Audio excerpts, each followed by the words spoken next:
Good morning students. Chemical kinetics के fourth lecture में आपका वेलकम है। अगर आपने हमारे YouTube चैनल को सब्सक्राइब नहीं किया है तो जल्दी जल्दी सब्सक्राइब करें ताकि आपको लेटेस्ट वीडियोस की जानकारी मिलती रहे। ओके, तो आज हम करने वाले हैं rate of radio active decay. Okay, ये जो टॉपिक कवर होता है ये कवर होता है रेडियो एक्टिविटी में। ओके, रेडियो एक्टिव डिसइंटीग्रेशन, क्योंकि हमें पता है कुछ सब्सटेंस ऐसे होते हैं जो अपने अंदर से अपने आप स्टेबिलिटी एक्वायर करने के लिए जनरली हैवी न्यूक्लियस होते हैं, वो क्या करते हैं अल्फा बीटा या गामा रेज को एमिट करते हैं जिससे वो डिसइंटीग्रेट हो जाते हैं। ओके, और छोटे न्यूक्लियस में ब्रेक हो जाते हैं जिससे उनमें स्टेबिलिटी इंक्रीज हो जाती है।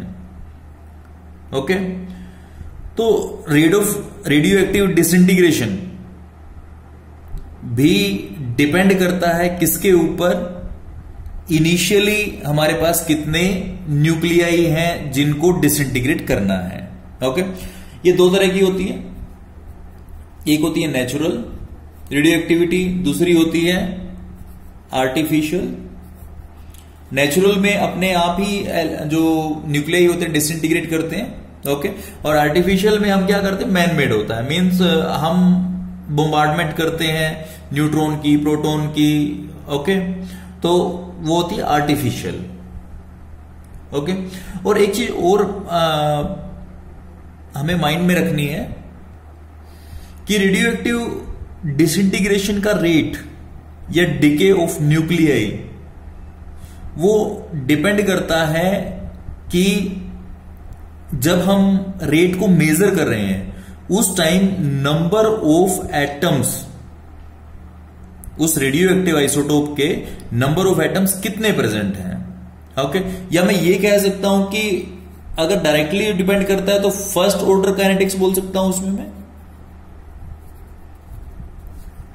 ओके, कि हमारे पास अगर मैं स्टार्टिंग में एज्यूम करता हूं कि मेरे पास n note number of atoms हैं, इनिशियली मेरे पास कितने नंबर ऑफ एटम्स हैं, n नोट एटम। ओके, और आफ्टर t टाइम मेरे पास प्रेजेंट है n। ये था t इक्वल टू 0 पे और ये है t equal to t time पे। ओके, तो इस टाइम रेट ऑफ डिसइंटीग्रेशन जो एट टाइम t क्या होगा, माइनस dn ओवर dt, ये बोल सकता हूं मैं, इज डायरेक्टली प्रोपोर्शनल टू उस टाइम कितने एटम्स प्रेजेंट हैं। ओके, या फिर इसको मैं थोड़ा चेंज कर लूं, minus dn over dt is equal to k into n। Okay, ये मेरे पास क्या है, डिसइंटीग्रेशन कांस्टेंट या डिके कांस्टेंट बोल सकता हूं इसको मैं। ओके, उसके बाद जो केमिकल रिएक्शन होती है फर्स्ट ऑर्डर होती है। फर्स्ट ऑर्डर में मैं क्या लेता हूं, मेरे पास equation k equal to 2.303 over t logarithm of a over a minus x, ये पढ़ा है मैंने। ओके, अगर ये पढ़ा है मैंने तो इसमें ये क्या है, इनिशियल कंस्टेंट। इनिशियल क्या है मेरे पास, n note number of atoms है, और a माइनस x क्या है, n है मेरे पास। मैं रिप्लेस कर सकता हूं, k equal to 2.303 over t logarithm of n naught over n कर सकता हूं मैं। ओके, तो ये मेरे पास क्या बन जाएगी, integrated rate law equation for radio active decay. Okay, इसी के हाफ लाइफ पीरियड के लिए अगर बात कर लूं, ओके, t को उधर ले जाता हूं, t equal to 2.303 into t logarithm of n naught over n कर सकता हूं मैं इसको। ठीक है, अब मेरे को पता है at t equal to t half, अगर हाफ लाइफ पीरियड की बात करता हूं तो मेरे पास क्या होगा, n equal to n naught by 2, उसी तरह से पहले की तरह ही, तो t हाफ इक्वल टू ये टी हाफ, टी को टी हाफ से रिप्लेस कर दिया मैंने, 2.303 ओवर के हो जाएगा। ये मेरे को थोड़ा सा मैंने चेंज किया है, यहां के जाएगा, ओके, क्योंकि मैंने चेंज कर लिया इसको। तो K into logarithm of N naught, तो ऊपर रहेगा एज इट इज, और ये एन क्या होगा, N naught by 2, N naught से एन नोट हो गया। तो टी हाफ क्या होगा मेरे पास, 2.303 ओवर के, ये हो जाएगा, और लोगरिथम ऑफ 2 का लोगरिथम 0.3010 होता है, तो इसको मल्टीप्लाई कर दूंगा मैं, क्या है 0.693 ओवर के आ जाता है। ओके, मींस टी हाफ वही होगा जो मेरे पास फर्स्ट ऑर्डर रिएक्शन के लिए चलता है। ओके, इसके बाद एक चीज और आती है हमारे पास, जो आती है वो आती है एवरेज लाइफ। ओके, या उसको नेचुरल लाइफ बोल सकते हैं। तो एवरेज लाइफ जो होती है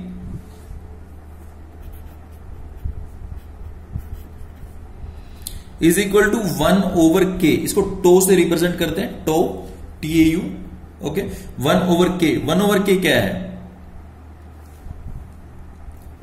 इसमें क्या हुआ, TF ऊपर, ये इधर चला गया, इधर चला गया, तो मेरे पास 1 ओवर के, इसकी वैल्यू अगर निकालता हूं मैं तो आती है मेरे पास 0.693 ओवर टी हाफ, और रिवर्ट में अगर है तो टी हाफ ऊपर चला जाएगा ओवर 0.693। ओके, और 1 ओवर 6.693 जो होता है वो होता है मेरे पास 1.44 इंटू टी हाफ। ये मेरे पास क्या हो जाएगी, एवरेज लाइफ और हाफ लाइफ पीरियड के लिए रिलेशन आ जाता है। ओके, उसके बाद आगे चलता हूं मैं, activation energy of A reaction. Activation energy का कंसेप्ट करना है मैंने। अब क्वेश्चन ये राइज होता है कि एक्टिवेशन एनर्जी होती क्या है। तो इसके लिए मैं क्या करता हूं, रिएक्टेंट को कन्वर्ट करता हूं किसमें, प्रोडक्ट्स में। ओके, और जब रिएक्टेंट प्रोडक्ट में कन्वर्ट होते हैं, इट मींस रिएक्टेंट्स के बॉन्ड्स ब्रेक होते हैं, वो किसी एक एक्टिवेटेड कॉम्प्लेक्स में कन्वर्ट होते हैं जिसमें बॉन्ड्स काफी वीक होते हैं। ओके, और उसके बाद क्या होता है, वो कन्वर्ट होते हैं प्रोडक्ट्स के अंदर। ओके, तो अगर मैं एक सिंपल बात करूं, एक ग्राफ को एग्जांपल ले लेता हूं मैं। ओके, इधर मेरे पास है पोटेंशियल एनर्जी और इधर मेरे पास है रिएक्शन प्रोग्रेस।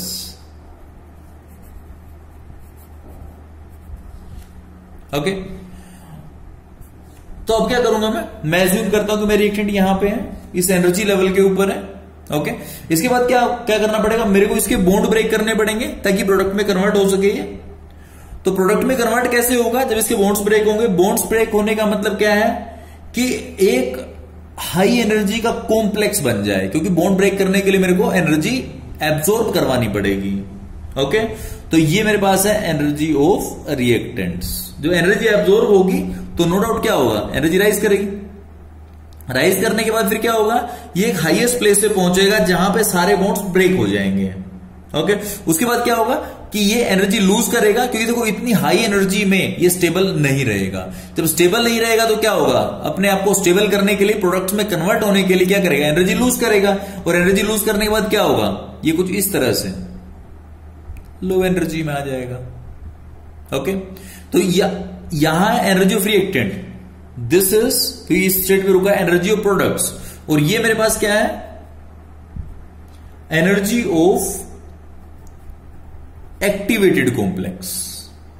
ओके, तो अब क्या हुआ, देखो रिएक्टेंट की एनर्जी कितनी थी, इतनी थी, ये रिएक्टेंट की एनर्जी थी मेरे पास।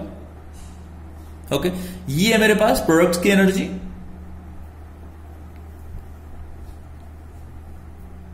क्लियर है। तो रिएक्टेंट को मेरे को कितनी एनर्जी देनी पड़ेगी, वो एनर्जी होगी यहां से इस हाईएस्ट पीक तक। ओके, तो इसको बोलता हूं मैं energy of activation. Means the minimum amount of energy which the colliding molecules must have in order to prove the collision to be effective. Okay, ये दूसरी बात बोल सकता हूं कि मेरे को मिनिमम एनर्जी कितनी सप्लाई करनी पड़े जिससे इस रिएक्टेंट्स के सारे बॉन्ड्स ब्रेक होके वो highest energy state that is activated complex में पहुंच जाए। Okay, this is called the activation energy. Okay, हो सकता है इतना। उसके बाद अब देखो कि हमारे पास रिएक्टेंट्स की एनर्जी ये थी, प्रोडक्ट्स की ये है, तो रिएक्टेंट की ज्यादा एनर्जी है, प्रोडक्ट की कम है।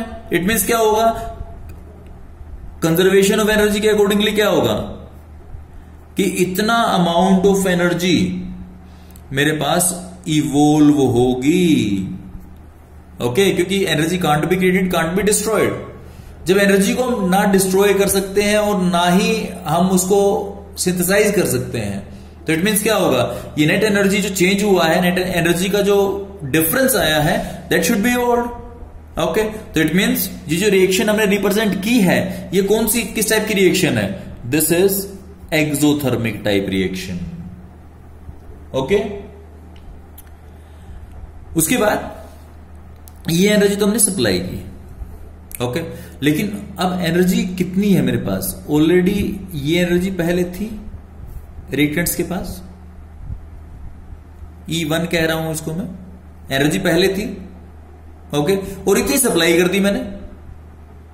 इट मींस जो रिएक्टेंट्स के पास वो टोटल एनर्जी जो वो एक्टिवेटेड कॉम्प्लेक्स में कन्वर्ट करते होते वक्त उनके पास टोटल थी, उसको बोलता हूं बच्चे में threshold energy. Okay, it means इसका जो given energy, activation energy plus उसकी खुद की पहले कितनी इंटरनल एनर्जी थी, sum of these two energies E1 plus EA, this is called threshold energy. Okay, this is the minimum energy that a reactant have when it is converted to the activated complex, this is called threshold energy. Okay, तो it means total, अगर मान लो मैं क्या करता हूं कि total यहां से यहां तक थ्रेशोल्ड है।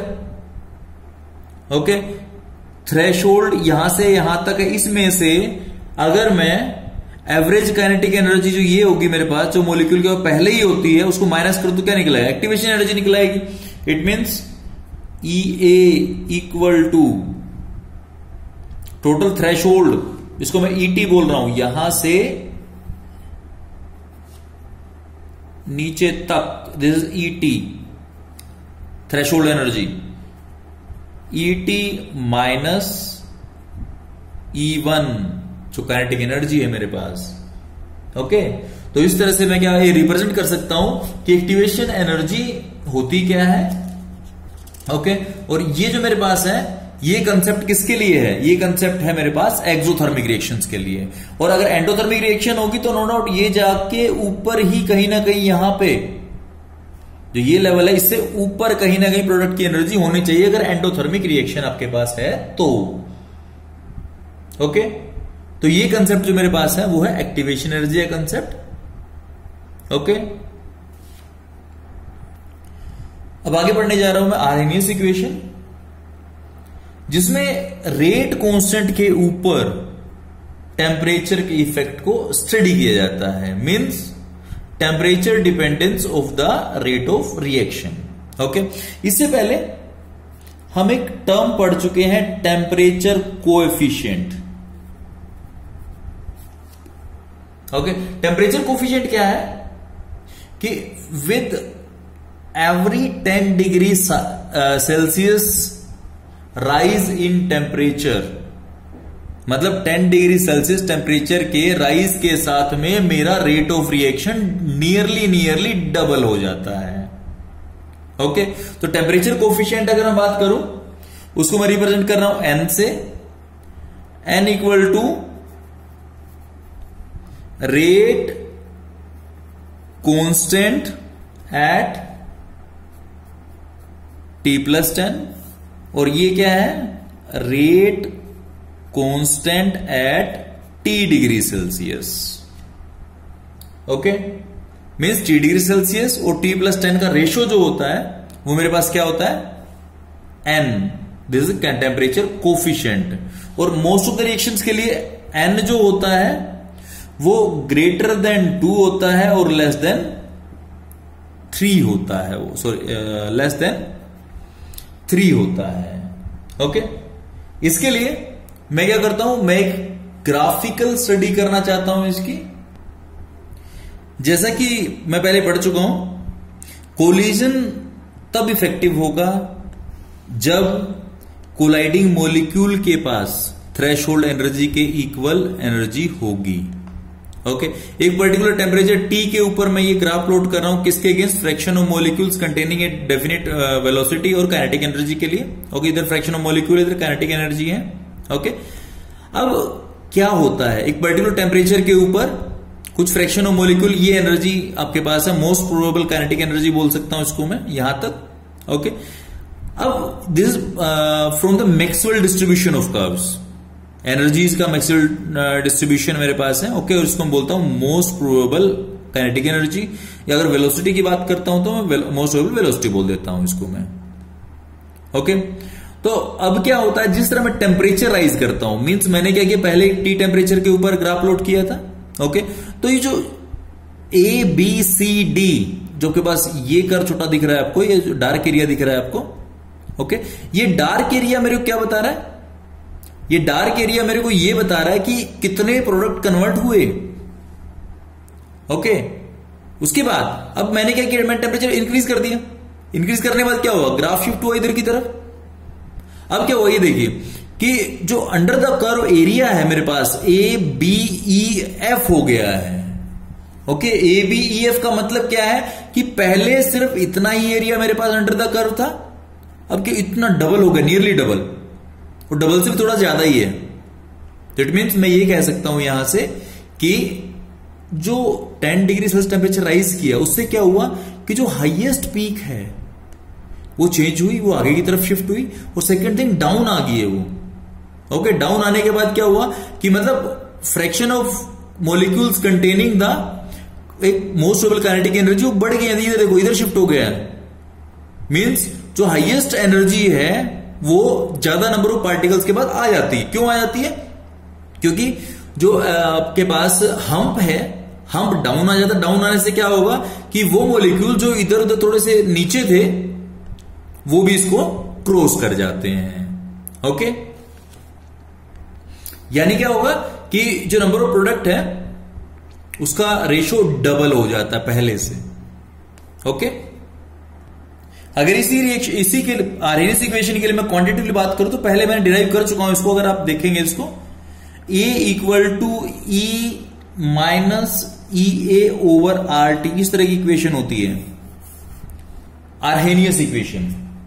ओके, जो यहां आपके पास A है प्री, जो आपके पास सॉरी थोड़ा सा गलत है, K इधर आएगा जो डिराइव किया है, और A इधर आएगा, ये कांस्टेंट था। ओके, अब A जो आपके पास है वो A क्या है, A is the pre exponential factor, जिसको हम फ्रीक्वेंसी फैक्टर भी बोल देते हैं कई बार। ओके, EA क्या है, एनर्जी ऑफ एक्टिवेशन। ओके, और इन दोनों को A और EA दोनों को बोलते हैं आर्हेनियस पैरामीटर्स। ओके, अब इसी इक्वेशन थोड़ा एक्सटेंड कर लेते हैं। अब क्या करते हैं, इसको दोनों तरफ इसके इक्वेशन को हम natural log apply, logarithm apply करते हैं। Okay, logarithm apply, natural log के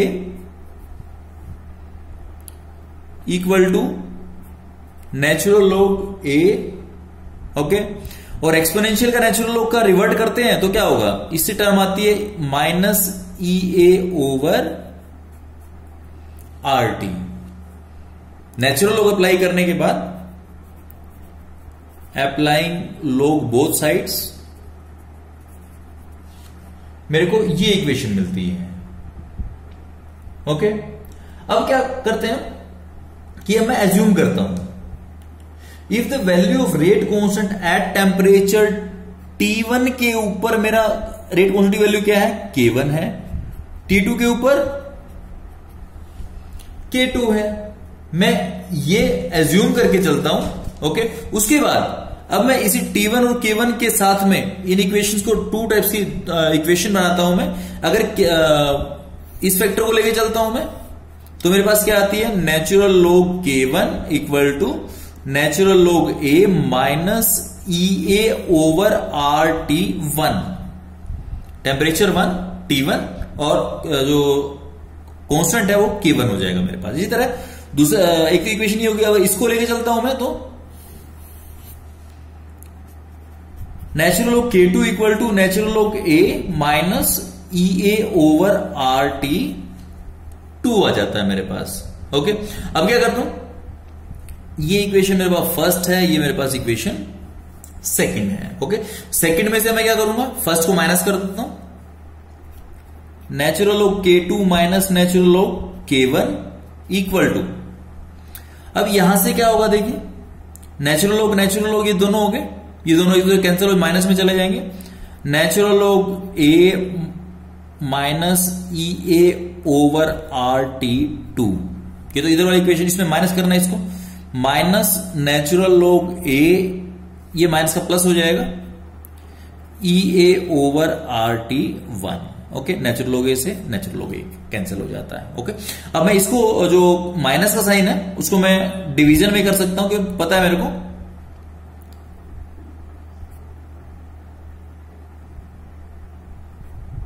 log x minus y is equal to log x by y पता है मेरे को, तो मैं कन्वर्ट कर लेता हूं उसको, natural log K2 over K1 कर लेता हूं इक्वल टू, अब मेरे पास क्या टर्म है ये देखिए आप,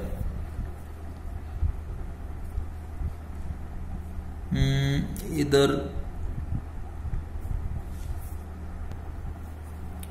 इसको पहले लेता हूं, EA ओवर RT1 माइनस, ये माइनस में है मेरे पास, EA over RT2।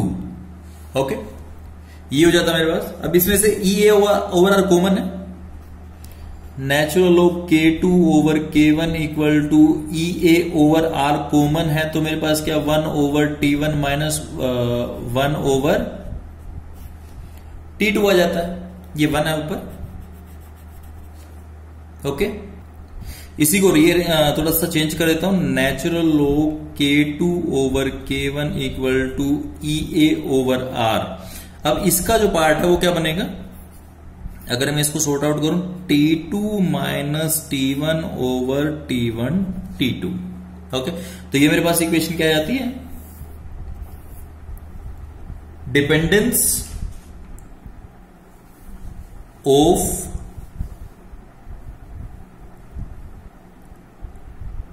Temperature over rate of reaction, means temperature की डिपेंडेंस के टेम्परेचर चेंज के साथ में रेट ऑफ रिएक्शन में क्या चेंज होना चाहिए। ओके, अब इसी को अगर मान देखिए इक्वेशन तो बन गई है मेरे पास, ये आ गया है, ठीक है। अब मैं क्या चाहता हूं, मैं चाहता हूं कि एनर्जी ऑफ एक्टिवेशन भी किसी तरह निकल जाए। ओके, तो एनर्जी ऑफ एक्टिवेशन कैलकुलेट करने के लिए मैं इस इक्वेशन को पिक करता हूं। ये इक्वेशन कहां से पिक की है मैंने, ये देखिए आप साइड में नेचुरल लॉग K1 तक K equal to natural log A minus EA over RT1, यहां से मैंने K1 को K रख लिया और T1 को T रख लिया, तो ये इक्वेशन मेरे पास आ जाती है। ओके, इसी को थोड़ा मॉडिफाई कर लेता हूं मैं, नेचुरल लॉग K मॉडिफाई तो नहीं, रीअरेंज कर रहा हूं मैं, इसको इधर ले आता हूं और नेचुरल लॉग को हटा देता हूं मैं एक बार के लिए। ओके, तो नेचुरल लॉग को अगर हटाता हूं तो क्या मिलेगा मेरे को, 2.303 log K equal to 2.303 log A minus EA over RT, ये मिल जाएगा मेरे को। ओके, अब मैं पूरी इक्वेशन 2.303 से क्या करता हूं, डिवाइड कर देता हूं। ओके, और 2.303 से डिवाइड करता हूं तो क्या इधर आएगा मेरे पास log K equal to log A minus EA over 2.303 RT आ जाएगा।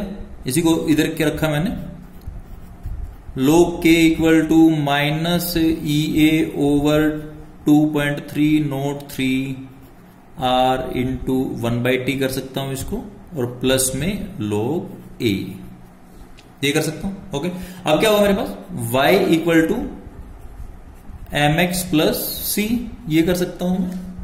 ओके, नेगेटिव में है मेरे पास स्टार्टिंग में, तो इट मीन्स स्लोप डिक्रीजिंग होगा, माइनस में निकलेगा। तो ये मेरे पास क्या है, स्लोप है।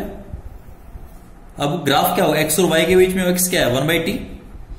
तो मैं ग्राफ प्लॉट करता हूं किसके भी, log के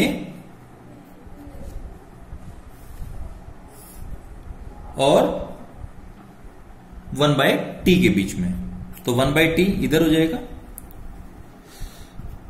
log ऑफ k इधर हो जाएगा। ओके, तो मेरे को ग्राफ मिलता है ऐसे, और स्लोप जो मेरे पास है वो कितना है, -EA/2.303 R। ओके, ये मेरे पास आ जाएगा स्लोप। ओके, अब स्लोप निकालना, मैं स्लोप इसका मैं निकाल लूंगा। मैं जो आपके पास कर्व आ रही है, जो कर्व तो नहीं कहूंगा इसको मैं, स्ट्रेट लाइन ही आ रही है। ओके, इसे स्लोप इसके इक्वल रखूंगा, उसको मैं इक्वल टू स्लोप, जो वैल्यू होगी स्लोप की। ओके, और EA की वैल्यू मैं यहां से डिटरमिन कर सकता हूं। ओके, तो इस तरह से मैं क्या कर सकता हूं, एनर्जी ऑफ एक्टिवेशन की वैल्यू डिटरमिन कर सकता हूं, किससे, मेरी आर्हेनियस इक्वेशन से। ओके, अब मैं करने जा रहा हूं कि अगर मैं किसी रिएक्शन में कैटलिस्ट को ऐड कर दूं तो उससे उसके रेट ऑफ रिएक्शन पे क्या डिफरेंस आता है। ओके, हाँ, जैसा कि मैं बताया, catalyst is a substance which increases the speed of reaction without itself undergoing any chemical change. Okay, तो कैटलिस्ट एक ऐसी एंटिटी होती है, ऐसा केमिकल होता है, ऐसा सब्सटेंस होता है जिसको हम किसी रिएक्शन मिक्सचर में ऐड करते हैं, जिससे स्पीड ऑफ रिएक्शन बढ़ जाती है। ओके, और उसमें खुद में कैटलिस्ट में कोई चेंज नहीं आता। ओके, इसके लिए हम क्या करते हैं, एग्जांपल ले लेते हैं, जैसे KClO3, इसको अगर हीट करें किसकी प्रेजेंस में, मैग्नस डाइऑक्साइड, ये कन्वर्ट टू KCl प्लस में O2, इसमें कन्वर्ट हो जाता है। ओके, तो इसमें क्या, MnO2 एक कैटलिस्ट है। नेक्स्ट चैप्टर में पढ़ेंगे होमोजीनस हेटेरोजीनस कैटलिस्ट पढ़ेंगे, नेक्स्ट उसमें चैप्टर जो सरफेस केमिस्ट्री आएगा उसमें। ओके, तो अब कैटलिस्ट को जो एक्सप्लेन किया जाता है, एक्शन ऑफ कैटलिस्ट को, वो किया जाता है इंटरमीडिएट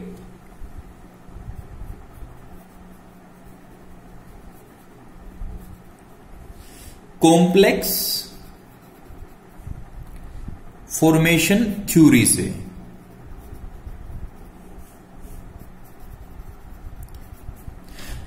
इसके अकॉर्डिंगली क्या होता है कि नॉर्मल जो हम पहले एक प्लॉट किया था हमने,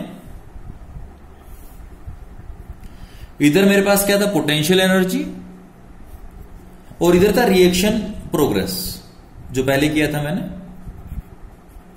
ओके, इसके अंदर मैंने एक ग्राफ प्लॉट किया था, जो अगर आपको याद, थोड़ी देर पहले एक्सोथर्मिक रिएक्शन के लिए इस तरह कुछ ग्राफ प्लॉट किया था मैंने, जिसमें थ्रेशोल्ड एनर्जी वगैरह एक्सप्लेन किया था हमने। ठीक है, तो ये हमने क्या निकाला था, एक्टिवेशन एनर्जी यहां से यहां तक। ओके, कम से कम ये एनर्जी हमें इस रिएक्टेंट को देनी पड़ेगी, जिससे क्या होगा, ये जो आपके पास एक्टिवेट कॉम्प्लेक्स में कन्वर्ट होगा। ओके, और उसके बाद क्या होगा कि ये प्रोडक्ट में कन्वर्ट हो जाएगा। ओके, तो जो कैटलिस्ट के एडिशन के बाद क्या होता है कि ये जो हम्प है, जो एक्टिवेशन एनर्जी का हम्प है, ये जितना ऊंचा होता है उतना ही हमें ज्यादा एक्टिवेशन एनर्जी सप्लाई करनी पड़ती है। लेकिन कैटलिस्ट क्या करता है, कैटलिस्ट इस एनर्जी को कम कर देता है, मींस इस हम्प को उतना ना रख के कम कर देता है। अगर कम होगा तो क्या होगा, अब जो आपके पास ऐसे पहले क्या था, पहले जितने मॉलिक्यूल्स के पास इतने इसके इक्वल एनर्जी थी, वो प्रोडक्ट में कन्वर्ट हो रहा था। अब यही एनर्जी का लेवल कम हो गया है, और कम अगर हो गया तो इट मींस क्या होगा, अब इतनी एनर्जी वाला भी क्या करेगा, इस हमको क्रॉस कर जाएगा, और क्रॉस कर जाएगा इट मींस क्या होगा, अब ज्यादा नंबर ऑफ मॉलिक्यूल क्या करेंगे, ज्यादा नंबर ऑफ मॉलिक्यूल और जल्दी इस हमको एक्टिवेशन एनर्जी के जो हम्प है उसको क्रॉस करेंगे। और क्रॉस करेंगे मींस क्या होगा, वही रिएक्शन जो पहले लेट हो रही थी अब वो फास्ट हो जाएगी। ओके, तो एब्सेंस ऑफ एनर्जी में जो एक्टिवेशन एनर्जी का हम्प है वो हाई रहता है और कैटलिस्ट क्या करता है, उसको लो कर देता है। ओके, उसके बाद कुछ जो कैटलिस्ट है, कैटलिस्ट के कुछ अपने कैरेक्टरिस्टिक्स हैं। ओके, मीन्स फर्स्ट क्या है कि क्योंकि कैटलिस्ट खुद कंज्यूम नहीं होता, इसलिए बार बार वही कैटलिस्ट रिएक्शन में यूज होता रहता है। मीन स्मॉल अमाउंट ही चाहिए, हमें ज्यादा नहीं चाहिएगा। ओके, दूसरी बात, कैटलिस्ट रिएक्शन को फास्ट जरूर कर सकता है, मीन्स उसकी स्पीड बढ़ा सकता है, कम टाइम में उसको पूरा कर सकता है, but it can't initiate A reaction.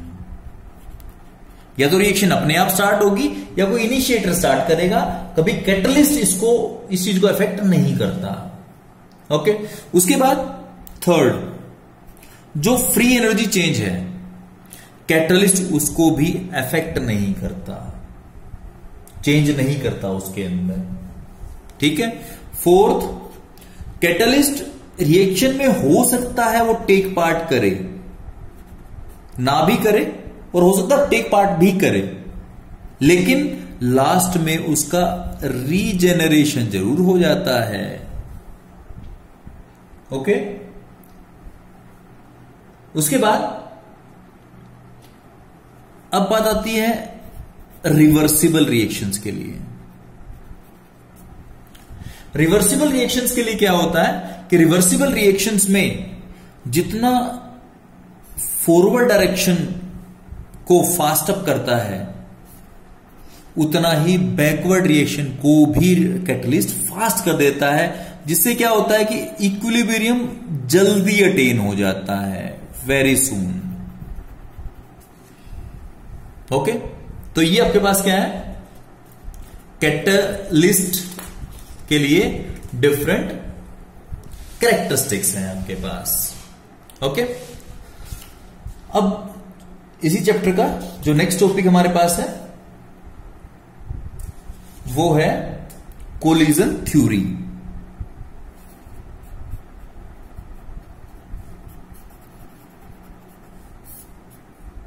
Okay, तो कोलिजन थ्योरी क्या होती है। अब उससे पहले एक आर्हेनियस इक्वेशन तो हम लेके चलते ही हैं कि K equal to AE minus EA over RT, ये तो मेरे पास है। ओके, इसने क्या किया था, इसकी हेल्प से हमने effect of temperature on the rate of reaction निकाल लिया था, रेट कांस्टेंट निकाल लिया था मतलब। ओके, और इसके लिए हमने क्या किया था, फ्रीक्वेंसी फैक्टर को कंसीडरेशन में हमने लिया था, जिसका एनर्जी ऑफ एक्टिवेशन EA थी मेरे पास। ओके, तो कोलिजन थ्योरी के अकॉर्डिंगली क्या होता है कि जब भी कोई रिएक्शन होनी होती है तो उसमें रिएक्टेंट एक दूसरे से कोलाइड करते हैं। ओके, और the number of collision that take place per second per unit volume in a reaction mixture is called collision frequency कहते हैं।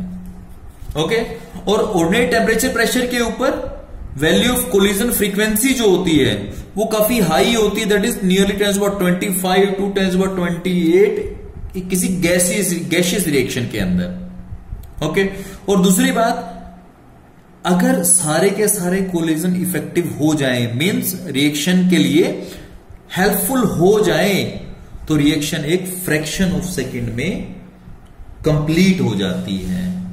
ओके, बट ऐसा जनरली होता नहीं है। ओके, तो कोलिजन के इफेक्टिव होने के लिए हमें उस कोलिजन के अंदर जो मॉलिक्यूल्स हैं आपके, उनके पास थ्रेशोल्ड एनर्जी होनी चाहिए। ओके, और ऑर्डिनरी टेम्परेचर के ऊपर क्या होता है कि मोस्ट ऑफ द रिएक्टेंट्स के पास ये थ्रेशोल्ड एनर्जी नहीं होती। ओके, अब मैं क्या करता हूं कि एक नॉर्मल सा एग्जांपल लेके बात करता हूं, इससे हम समझने की कोशिश करेंगे। मेरे पास क्या है, A प्लस B रिएक्टेंट है, किसमें कन्वर्ट हो रहे हैं, प्रोडक्ट के अंदर। ओके, और मैं इसके लिए बोलता हूं कि मेरे पास ZAB ये क्या है, कोलिजन फ्रीक्वेंसी। ओके, और स्मॉल f ये वो फ्रैक्शन ऑफ मॉलिक्यूल्स है जिसके कोलिजन इफेक्टिव होने वाले हैं।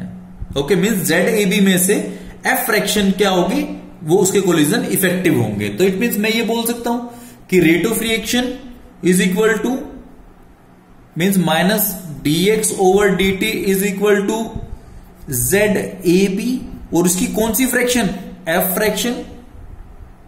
ओके, तो ये मेरे पास क्या होगा कि रेट ऑफ रिएक्शन आ जाएगी। But kinetic theory of gas क्या कहती है, जो प्लस वन में पढ़ा हमने, काइनेटिक थ्योरी ऑफ गैसेस के अकॉर्डिंगली क्या होता है, fraction of molecules having energy more than a particular value E, जो थ्रेशोल्ड एनर्जी बोल रहा हूं उससे ज्यादा at temperature T is given by Boltzmann factor.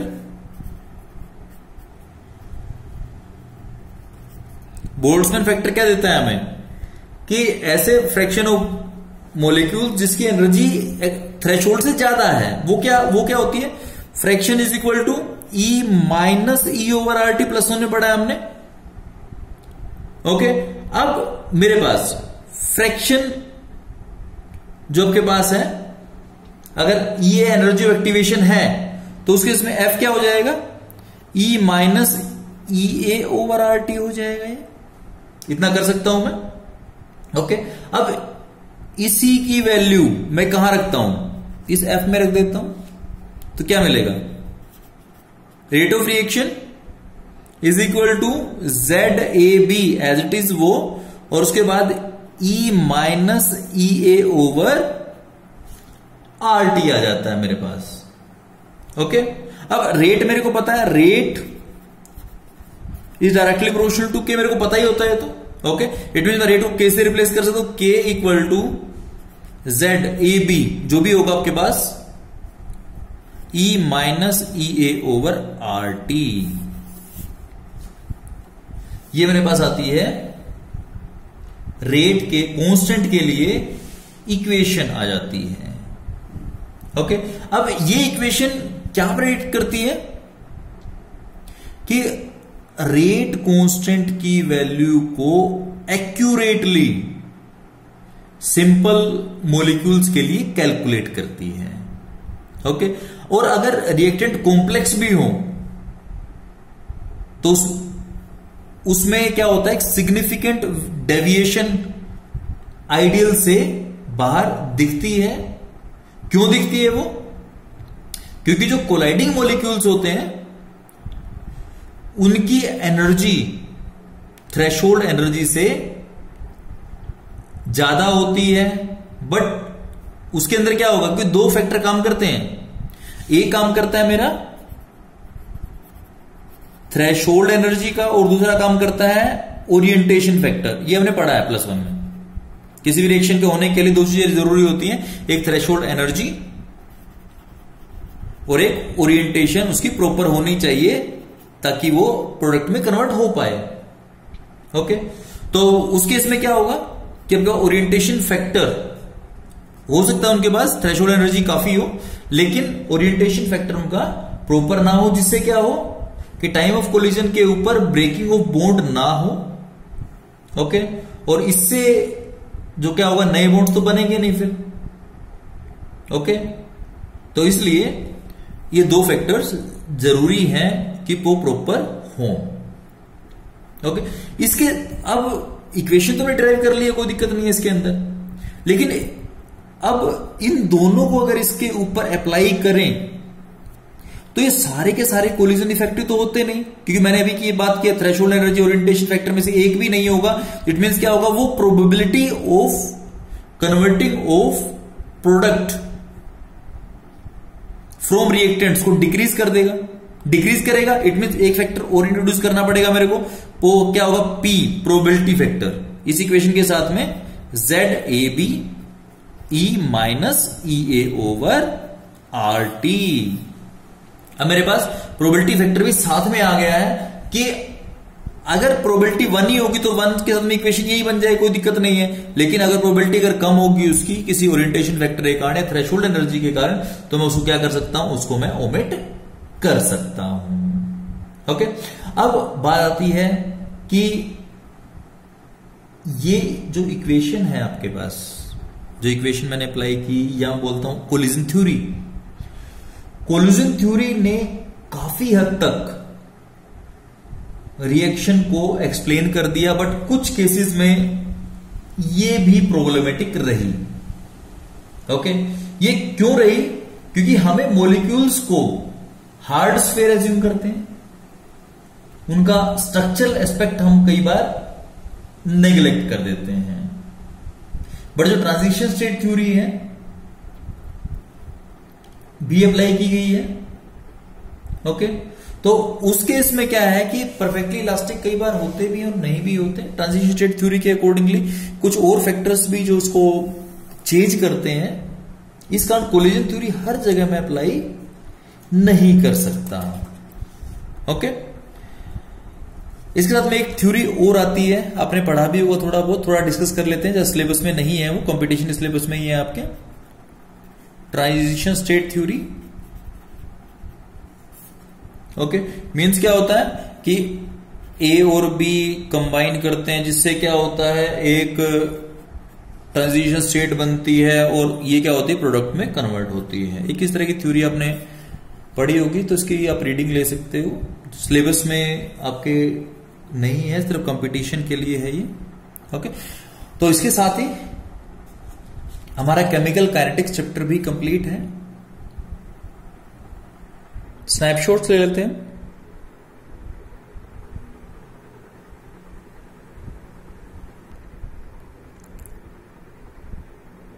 Okay, thank you and have a nice day.